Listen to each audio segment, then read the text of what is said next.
नमस्कार बंधुगण आपण मानंकु हमर एही वीडियो को बहुत स्वागत जनाउछु।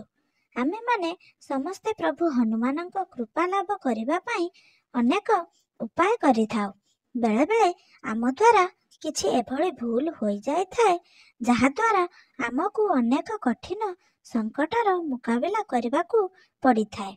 आजी आमे आपणंकु प्रभु श्री हनुमानंकर बीज मंत्र कहिबाकू जाउछु, जहाको आपण निज जीवन रे प्रत्येक दिन जप कले शुभ फल प्राप्ति होई थाए।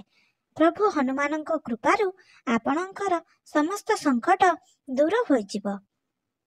एहा सहित परिवार रे सुख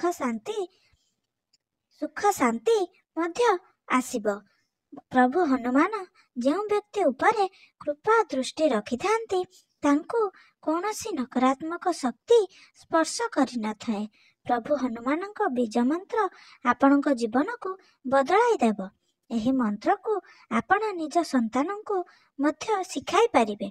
एही मंत्रटी हेउछि ओम श्रीं भ्रीं हनुमन्ते श्री राम दूताय नमः।